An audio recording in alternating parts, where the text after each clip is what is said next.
And it brings relief to those who hear and to those who chant. So Shravanam Kirtanam, hearing and chanting. The person who's chanting, the person who's hearing, both are getting relief, benefit, spiritual benefit, eternal benefit. Whatever benefit we are getting, there's no end. It's eternal, just like our position, eternal. So this Hare Krishna Maha Mantra allows us to enter into the spiritual realm, the spiritual environment.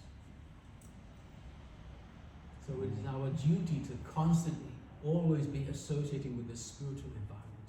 It is our duty. We have to save ourselves. So we first have to become conscious, then we become Krishna conscious. It's very important. We have to raise our consciousness. So by chanting this Hare Krishna Maha Mantra, we are able to raise our consciousness. And eventually our vision, we will adjust our vision and see actually everything in relation to Krishna, everything. We will be able to see our existence in relation to God. Because everything has a universal application. This we have to understand. Nothing has a local interest or separate interest. Everything has a universal interest. Just like if you look at your own body, there's not one single part of your body that can say, oh, it is separate from your body. Everything is part of the body. If you have a sore hand or a sore leg, what will the doctor do? He'll give you a tablet. Where will it go? In your mouth. From your mouth, the medicine goes to the stomach, the center of your whole existence. And from there, the medication is distributed all over the body. So this shows the universal application of existence. We are all a part and parcel of the whole universal whole. So nobody can say, oh, I want to stay separate from it. No, this is not possible. We are all part of the organic whole. So because we have this selfish interest, this is the cause of suffering. So this Hare Krishna Maha Mantra will bring us back to the center. Focus on the center. God, Krishna. So whatever we do, offer everything to Krishna. To God. So if we become a God-centered society, where's the question of immediate suffering? Where's the question of causing harm to others? Human life means to do good for others. This we know. Who is doing good? Every country has the capacity to kill, to destroy another country with nuclear weapons, etc. Every country has that. This is the so-called advancement of human civilization. That's right. This is advancement. You see the birds, the beasts, the cats and the dogs, they're going about their daily business. They're finding enough food, they have shelter, they have their mates, they have their family. Maybe they'll protect their little territory. But human beings, no. A human being has the capacity to wipe out the whole of civilization. And then we say that we are the most advanced animal creature. So this is due to maladjustment. So we have to readjust our consciousness. So religion means to adjust your consciousness. You see, oh, actually, I'm a servant of God, of Krishna. I'm a servant. So if I'm a servant, what is the question of me doing harm to anyone? I wouldn't harm a fly, anything. I'm a servant. So this Hare Krishna Maha Mantra will give us the opportunity to reawaken our spiritual consciousness. Gradually, all the dirty things within our heart become dissolved. Gradually. Just keep chanting Hare Krishna. Keep chanting Hare Krishna. Gradually, rise. Our consciousness will rise. And eventually, we will see everything, the whole of existence in relation to Krishna. That is pure Krishna consciousness. Krishna is the center of all existence. There is no part of existence that does not contain Krishna. So this is our highest aspiration, is to become Krishna conscious, God conscious. To to reawaken that God consciousness within them, love. And God consciousness means love. God consciousness means love. Giving and receiving love. There's no question of calm, crowed, lust, anger, greed, all these things. Full of people. This has nothing to do with our nature. This is the perverted reflection of our nature. So gradually, we must keep on chanting. Gradually, under supervision, under direction. Gradually, all the unwanted things within the heart, the anatas, all these dirty things, they're unwanted. We don't want these things. But they've accumulated in our hearts. It's like a dusty mirror. If you don't clean the mirror, after 1 month for sure, you have a layer upon layer of dust. So we have to take the Hare Krishna Mahamantra as like a cleansing, purifying agent, and purify our hearts. And in this way we can reawaken our God consciousness and receive happiness and joy. Hare Krishna. Hare Krishna. Are there any questions? I do have one question. Yes. What is the definition of Vaishnava? You say Vaishnava. So Vaishnava means devotee of Vishnu, Devotee. Krishna. Anybody who devotes his life to Krishna is a Vaishnava. So Mahaprabhu, he says, if anyone chants Hare Krishna once, he should be considered a Vaishnava. And we must give him proper honor and respect. Yes. I also study a book called A Course in Miracles. It has in one place 365 lessons, one for every day of the year. Yes. And it's like to share the lesson I did today, which Yes. is lesson 103. It goes like this.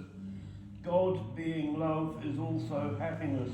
To fear him is to be afraid of joy. And this happiness I seek today because I seek the truth. Right.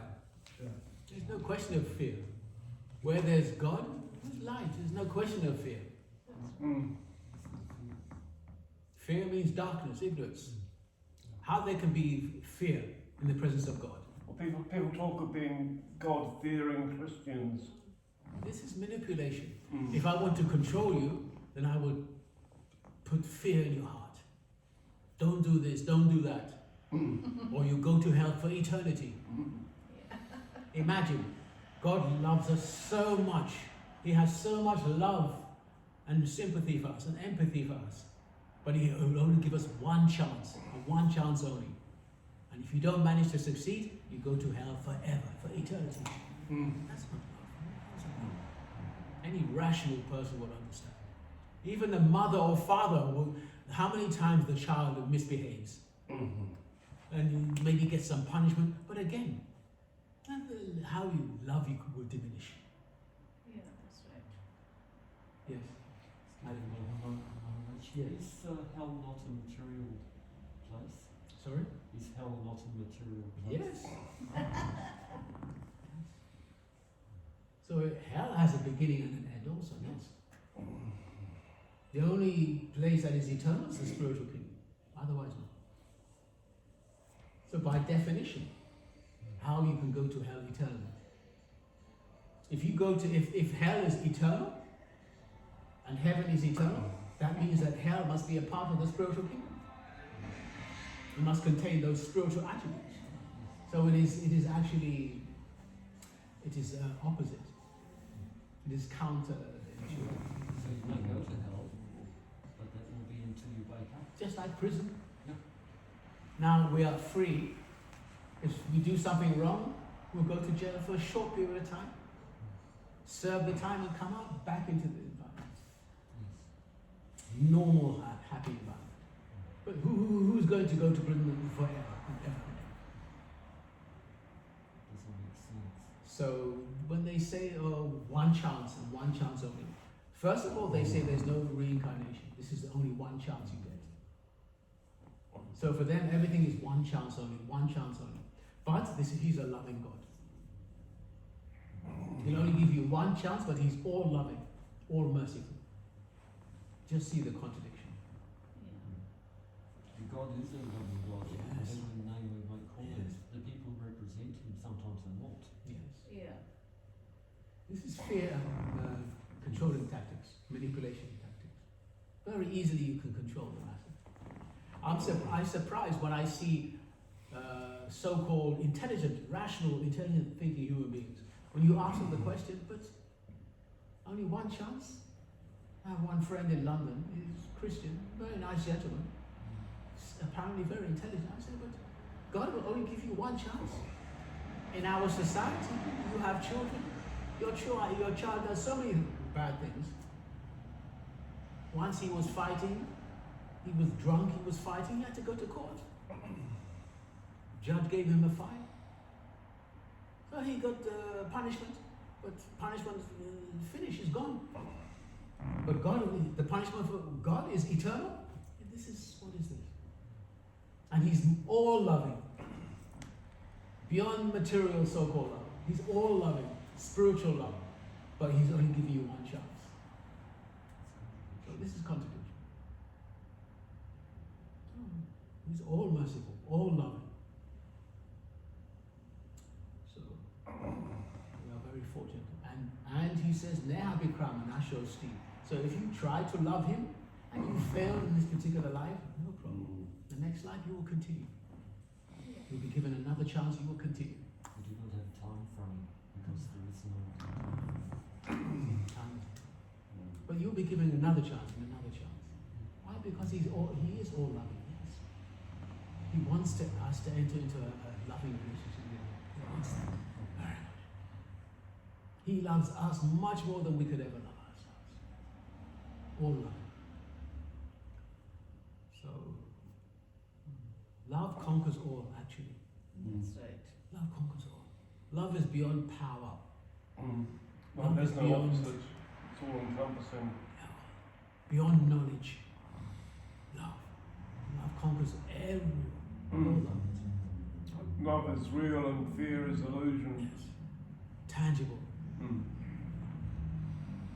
So the Hare Krishna Maha Mantra is the key to our success. It will purify our existence. What we have to do now is purify our whole existence. So this chanting is a spiritual sound vibration. It's coming from the spiritual world. By the mercy of God, Krishna, He's given us His holy name. And the most beautiful aspect is that His holy name and He Himself are one and the same. There's no difference. Just like if I say your name is different from you. But if I say God's name, Krishna, it's exactly the same as Krishna, the personality. So His name, form, qualities, all one and the same. No difference. It's the difference between material and spiritual. A Course in Miracles teaches that we are thoughts in the mind of God. Consciousness, subtle plane of existence. Yes, we are subtle. But now we are engrossed in this material body, so we're identifying with the body. We are thinking, yes, I am this body. This is the cause of so much suffering. We're not the body. The soul, the spiritual. So the Hare Krishna Maha Mantra will give us the opportunity to reawaken that consciousness, that God consciousness.